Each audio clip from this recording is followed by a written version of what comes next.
So you came to Casco and you saw the beautiful variety of unrestored buildings and you thought to yourself, here's something I could do. How to restore a historical building in Casco Viejo? Well, I'm Patrizia Pinzon, and with Arco Properties, and our agency is specialized in the historic city. And especially at the very, very beginning, it was a very, very important part of our business to sell unrestored properties to young developers and experienced developers to make them into beautiful condominiums and homes. It is a process that not only our clients have done, but ourselves, and it definitely is not for the faint of heart. So here are our tips so that you're successful. Tip number one is not necessarily about the money, it's about the effort.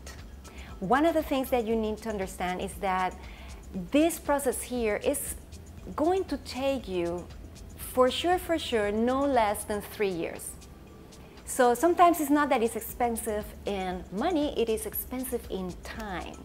And one of the things that you absolutely need to be certain, like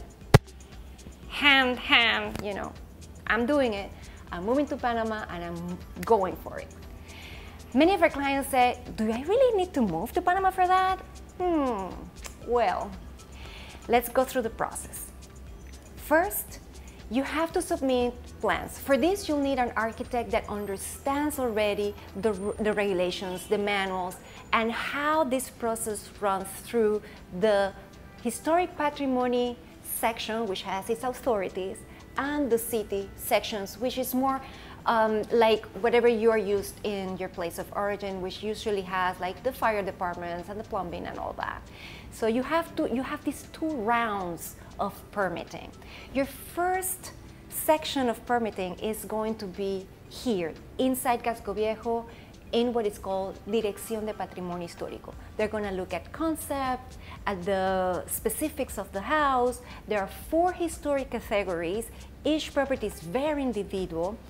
And you know, if you have certain characteristics in the property, you need to work with that. Especially if you have stone, original stone, you need to keep it. There's certain volumes, the facades are untouchable. If you have patios, you're bringing them back. If you have balconies, there's a way you bring those back. So all that thought, you're going to be partnering with your architect, thinking through what the house wants to be, and then organizing your thoughts, organizing the concepts towards that. And when I say what the house wants to be is, don't fight the house. The house will tell you what she or he wants to be, what it wants to be. These houses, they all used to be either a house or a commercial space. There's a character to them, and you'll understand once you walk into the ruin, you'll see where the stair used to be, how the circulation used to work, and most likely you'll go back to it. And the reason is because it made sense. It made sense then, and probably it will make sense again.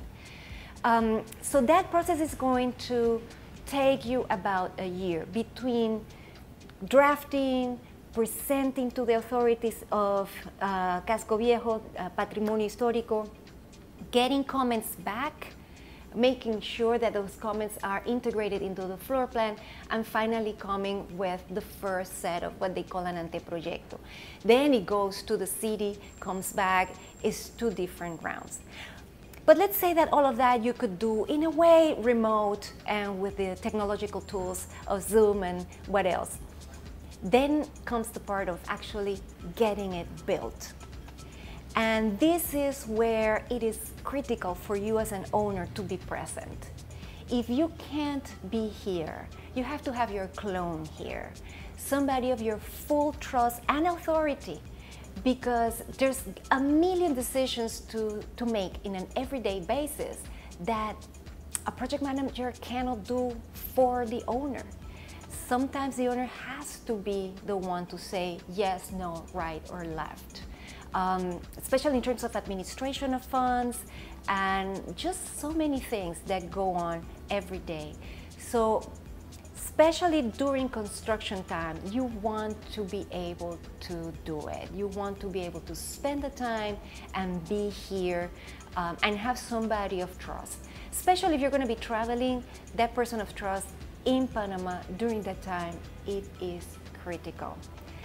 And the final part, the legal part of registering, you'll need a good attorney to go ahead and have all the paperwork that goes not only on the public registry, but also on the other authorities that you'll see you'll need to go through, like the DGI, Catastro.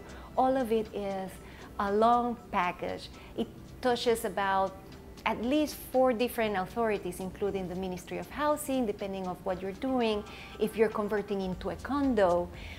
So your team here really is the architect, the project manager, the construction team, which has to have already experience in Casco Viejo, because there's some technicalities on how to do things here, especially with sizes, truck sizes, hours, all that stuff.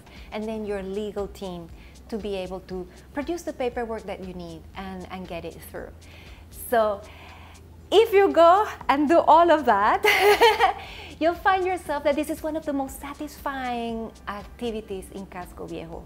You'll be building something that will forever be here and be part of a World Heritage Site, not only for your own sake and pride, but for those who know you and your children and grandchildren.